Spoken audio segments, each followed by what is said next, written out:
Hello, gorgeous souls, and welcome back. Today, we are diving into the beautiful energy of this Libra new moon. So this one is a potent moment for realignment, for connection, for remembering how to nurture yourself first without losing the balance in the process. So what we're sitting under is an energy that is soft yet inviting, but it's also deeply transformative. It is a new moon, and that asks us to look at, what's holding us back. What and who are we caring for, and how are we maybe overextending ourselves? Libra is always teaching us about balance through contrast. So this is not always easy, and it's not about doing it through being absolutely perfect. This lunation is really about finding harmony that actually feels real. So always, first off, I'm going to start with the astrology. Let me share the chart with you all. So you should hopefully be able to see this now. The new moon is at 28 degrees, 21 minutes of Libra, which you will see here in the Libra section of this chart. You also want to look to your own chart to notice, okay, where is my Libra house? How is this showing up for me? And where is this showing up for me? Sorry, too many screens open here. Moving some things around. All right, so let's talk about this in the energy. The Sabian symbol for Libra at 29 degrees is humanity seeking to bridge the span of knowledge. So I love this image. I feel like it's so beautiful because it speaks to what Libra is really about. It's about relationships, it's about connection, it's about understanding, but it's not just about personal relationships, it's about bridging gaps in wisdom. Okay. So what does this mean? It's like in wisdom, in connection, in truth. It's this symbol reminds us that we're not just learning for ourselves. We're always carrying something forward for humanity, all of us, not just one person, all of us. We are literally the bridge that has been sort of like, how to explain this? It's the bridge about what has been in the path and what is about to become, what is yet to become for all of us. So yeah, sorry, mind gap for a second, because I was like, it really is truly profound, the impact that this moon will have for some of you. And I hope that those of you watching really get this and it lands. So even though, this is a new moon, it's a moment of renewal. Mars, of course, which is right here, conjunct Mercury. It's his day as this new moon is here. This is his moment. And he is conjunct Black Moon Lilith. He's conjunct the part of fortune. And Mars really brings an assertive, focused energy, a courageous energy into the mix. Mars is in Scorpio. He likes to go deep. Like I said, he's here with Mercury. And this energy here is all, the stellium is this sacred alchemy of really truth-telling and emotional depth and even empowerment. There's no false pretenses under the sky. So whatever you've been avoiding will rise for you to see clearly. Venus, who is the ruler of Libra, is also in her home turf. She's very happy here. She's in her element. She's in her moment. She's in her house, right? She is very comfortable. She's extremely magnetic. And she reminds us that real beauty does begin when we stop striving for this perfection. So it's about honoring your authenticity. And if you've been struggling with this, this is your moment, right? We want you to feel like you're coming home to yourself, your divine feminine energy. We also have a grand water trine that is happening between this Mars and Mercury in Scorpio, Jupiter in Cancer up here, and we have this North Node in Pisces down here. So this is creating a really big energy. That Jupiter in Cancer, North Node in Pisces adds the emotional depth. It adds an emotional flow, intuitive guidance. It's like the ocean of understanding opening up within the depths of who you are. And so the more you allow yourself to feel, the more you'll know. And this chart really carries a little bit more masculine energy than feminine in the time print of the new moon. With an abundance of water, this means movement, it means flow, it means ideas, it means emotions, it means change. Even though it's a new moon and we're setting this new tone and intention, there will be an element of releasing as well that happens. So it can feel like the ground is kind of shifting beneath your feet.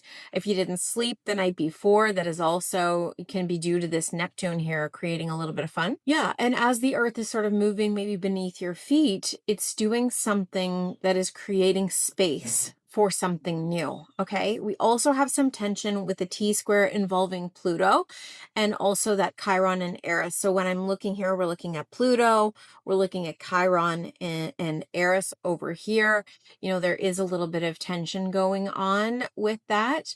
And these are initiatory energies. Always, they push us to release something old wounds, old stories, like stop repeating the same stories, claim the new chapter and the power of healing.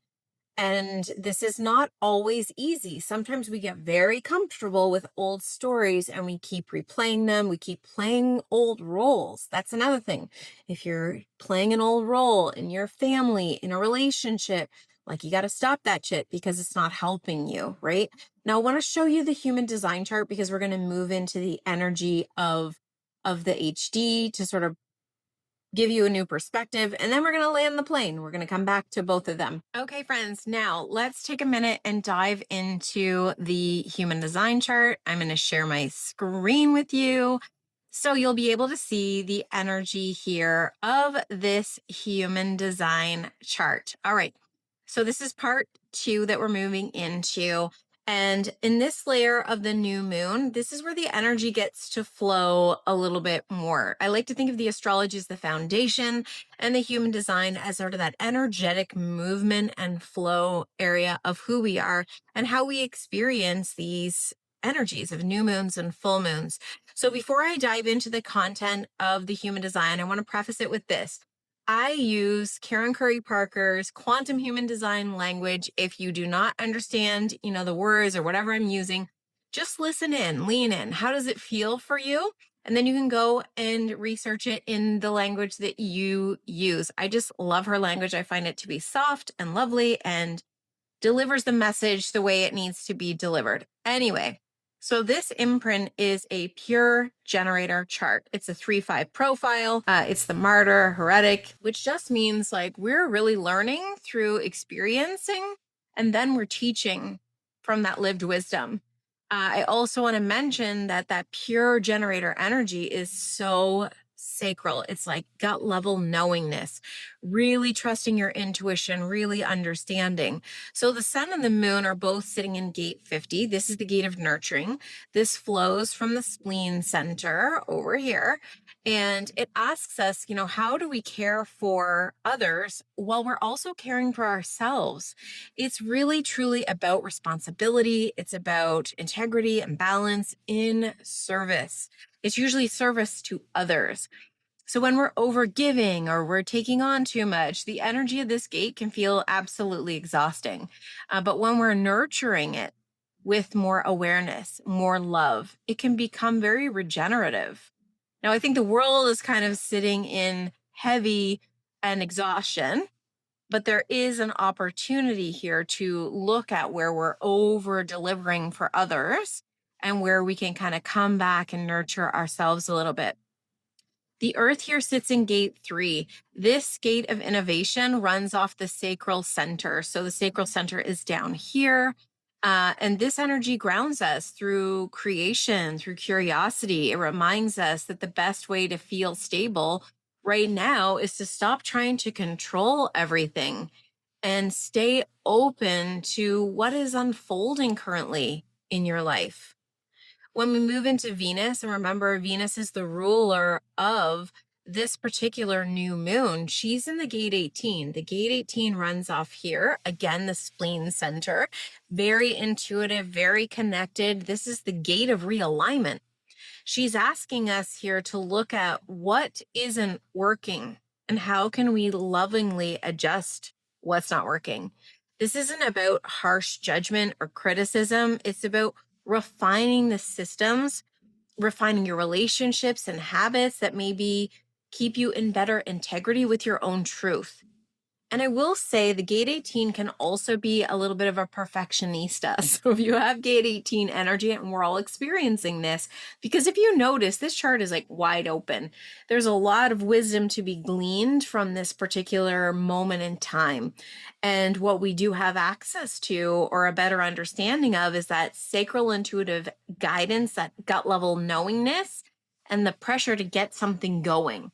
So you're seeing people rising up, you're seeing people taking action. And part of this energy is to really help us get things moving. But also, there is a whole other element of intuitive knowingness that we need to tap into to give ourselves a little bit of permission to do that. Okay. So Mercury and Mars, as you know, they are together hanging out. They are right here. Mars is gate 43. Mercury is gate 43. They run off the ajna, right? So third eye, if you will. And this is insight. This is the gate of insight. It runs off here down to the throat. This is where we really have to trust our deep inner knowing, where sometimes you get this clear download or this insight that's like, this is correct. You don't know why it's correct. You don't know where it came from. You have no idea why it even got to you, but this is your insight. You have to trust it. Okay. So if you're getting downloads, if you can't sleep, this can be part of the reason why. Hopefully after this passes, you may get a little bit more rest. Let's talk about the North Node. Like, what are we moving into? Where are we going? You also know we have this grand water trine, right?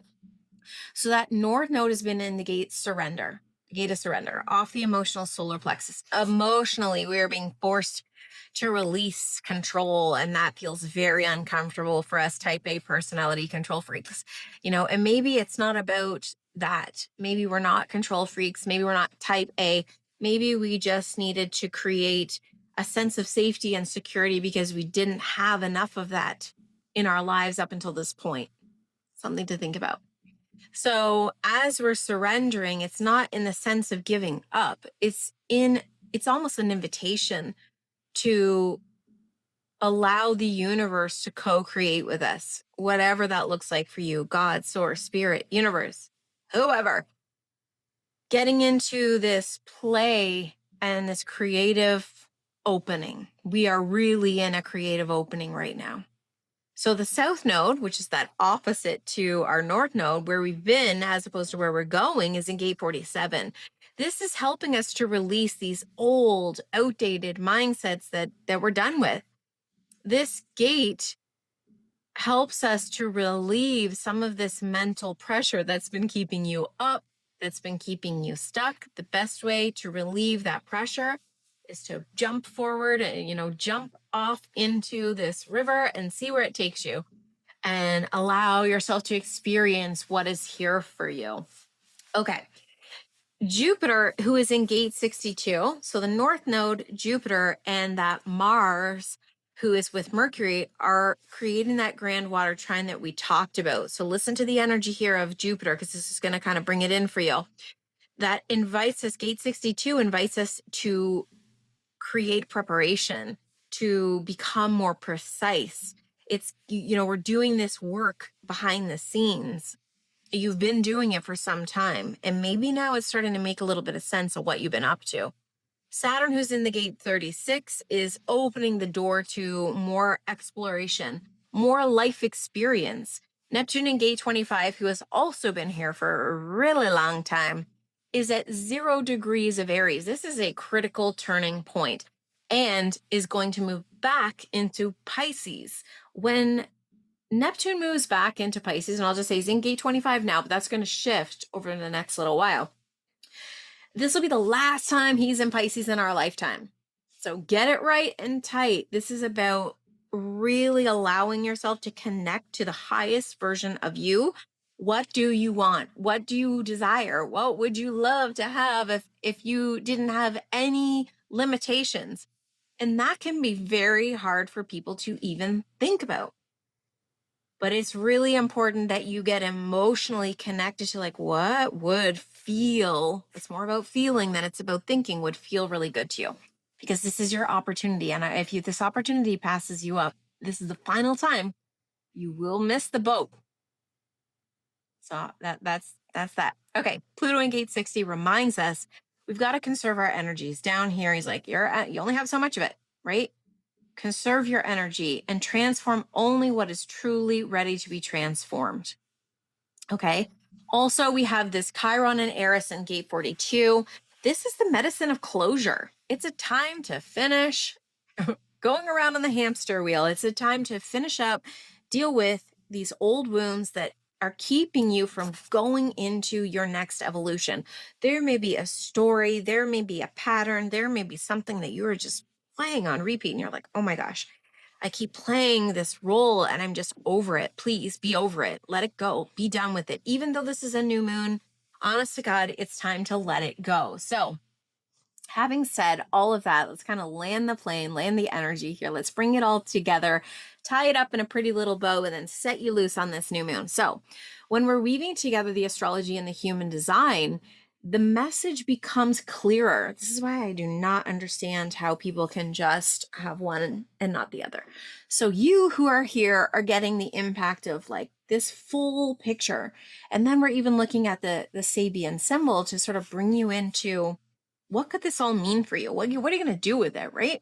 This new moon is truly about nurturing from balance. It's about remembering that real care always, always begins with you. You absolutely cannot give from depletion. You know this.